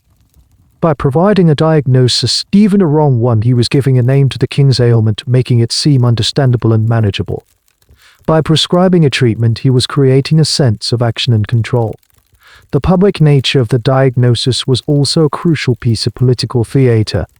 It reassured the court that the king's health was being taken seriously, that the problem was understood, and that the best science of the day was being deployed to fix it. It was a performance of competence and stability, which was in its own way a powerful form of medicine for an anxious kingdom. The doctor wasn't just treating the king, he was treating the entire court's anxiety. Years pass, and the turning of a page in the melting of a candle. The king you saw once vital and strong even in his weariness is now an old man. The seasons have etched themselves onto his face, and his movements are slow, his breath shallow. The great bedchamber, once a hub of vibrant restless energy, is now a quiet, somber waiting room. The king is dying. And he is doing it in the same way he lived, in public, propped up against his pillows, surrounded by the watchful eyes of his court. The state bed has transformed once again. It is no longer just a throne or an office. It has become the final stage, the setting for the last act of his long reign. The crimson velvet curtains are drawn back, permanently tied to the great carved posts. The room is more crowded than ever before, but the atmosphere is different. The frantic jostling for favor has been replaced by a heavy, almost sacred stillness. They are not here to ask for anything. They are here to bear witness. The highest-ranking nobles of the realm, the bishops in their solemn robes, the royal family in their dark grieving clothes, they all stand vigil. They are here to see the end, to be able to testify to the world that the king died a natural death in his own bed, and that the succession is legitimate and clear. The presence of these powerful men is essential to ensure a peaceful transfer of power. A king who dies alone in secret invites rumors of foul play and opens the door to civil war. His death, like his life, must be a public certified event. The heir to the throne, the prince, who was once a swaddled infant in the royal nursery, stands closest to the bed. He is a grown man now, his face a mask of grief and the crushing weight of impending responsibility. At the foot of the bed, the queen weeps silently into a lace handkerchief. The royal physician is in constant attendance, but he is no longer performing diagnostics. He is managing the king's comfort, offering sips of water or wine, his face grim with the knowledge that his art has reached its limit. The groom of the stool, now an old man himself, his loyalty unwavering to the last, never leaves the king's side. He adjusts the pillows, whispers words of comfort that only the king can hear, his face a testament to a lifetime of shared secrets. This practice of the public royal death is a well-documented and profoundly important ritual. It was the final crucial performance of a monarch's life. It was here that the king would often give his last words of advice to his heir, his voice weak, but his words carrying the weight of a lifetime of rule. It was here that he would make his peace with God, the royal chaplain, leading the court in prayers for the king's soul. And here, in this most solemn of moments, a strange and sometimes contentious issue would arise: the king's last will and testament. The signing of the final will was a hugely significant political event. It could alter the succession, grant vast estates to favored courtiers, or plunge the kingdom into debt by leaving lavish gifts. The authenticity of these deathbed wills has been a recurring theme of historical debate. Was the king truly of sound mind when he signed? Or was his hand guided, his signature perhaps even forged by a faction of courtiers hoping to secure their own power after his death? The story of a disputed royal will is a plotline that has driven the history of many a kingdom. Scholars pore over the wording of these documents, the list of witnesses, the shakiness of the signature, searching for clues of coercion or forgery. The final stage of the king's life was also the stage for one last desperate power play. The king's breathing grows shallow. A hush falls over the room, so deep you can hear the dust motes dancing in the candlelight. He whispers a final, inaudible word. His head slumps to the side. The physician steps forward, feels for a pulse at the king's neck, and then turns to the silent waiting court. He makes a small, almost imperceptible shake of his head. The Lord Chamberlain steps to the foot of the bed. He raises his staff of office, and in a voice thick with emotion but honed by years of ceremony, he speaks the ancient ritual words. The king is dead. He pauses, the words hanging in the thick silent air. Then he turns to the prince, kneels before him, and proclaims, "Long live the king." The great play is over. The lead actor has taken his final bow. The stage is empty. But the theatre is still full, and a new play is about to begin. The body of the old king has been taken to the chapel, where it lies in state, a still silent effigy of the man who once commanded this room. The great bedchamber feels hollowed out, haunted by the ghost of his presence. But the court, like a relentless tide, abhors a vacuum. The room is already being transformed, prepared for its new master. Servants are scurrying about with a quiet, efficient purpose. The heavy crimson hangings are being taken down from the state bed, folded with a strange mixture of reverence and practicality. They will be stored in the royal wardrobe, a priceless artifact of the previous reign. New curtains are brought in, a deep royal blue, the color chosen by the new king. The old king's personal effects, his reading stand, his silver cup, his worn slippers are discreetly packed away. The stage is being reset for a new lead actor. You watch this process and you feel a sense of immense, slow-moving change. You are witnessing the end of an era, but also the powerful, inexorable continuity of the institution. The man is dead, but the monarchy endures. The bed remains. The tradition of the public bedchamber, of this strange fusion of private space and public stage, will not die with the old king. It will continue in one form or another for centuries. The new king, who you saw as a boy and as a grieving heir, will now take his father's place against that mountain of pillows. He will hold his own lever and cowker. His own courtiers will jockey for the honor of handing him his shirt, and his own ambassadors will present their cases at his bedside. But traditions, even ones as deeply entrenched as this, are not static. They evolve. You begin to think about the future, about the slow glacial shift of history. Over the next few hundred years, new ideas will begin to seep into the stone walls of the castle. Ideas about privacy, about the separation of the personal and the political, about the nature of power itself. Architects will begin to design palaces with new kinds of rooms, poet studies, quiet drawing rooms, corridors designed to separate the family's living quarters from the public state apartments. The idea of the monarch's body as the literal center of government will slowly begin to fade, replaced by a more abstract concept of the state with its own buildings and its own bureaucracy. You learn about the slow decline of the state bed's political importance. Kings and queens will begin to prefer smaller, more comfortable beds in warmer, more private rooms for their actual sleep. The great state bed will become a purely ceremonial object, a magnificent relic to be displayed in a formal audience chamber, a place where the monarch might sit for a formal reception, but a place where no one actually sleeps anymore. The performance will become separated from the reality. Why did this tradition fade? Historians have offered many explanations, and the truth is likely a combination of them all. Some point to the rise of new ideas about individualism and the self during the Enlightenment. The notion that even a king had a right to a private life or personal identity separate from his public role was a radical and revolutionary thought. Others point to more practical factors. As governments became more complex, government by bedchamber became increasingly inefficient. A king couldn't possibly manage a global empire and a complex modern economy from his bedside. The state grew larger than any one person, and it needed its own dedicated spaces, its own armies of clerks and ministers who did not need to be in the king's bedroom to do their jobs. And a third group of historians might point to a simpler, more human reason: comfort.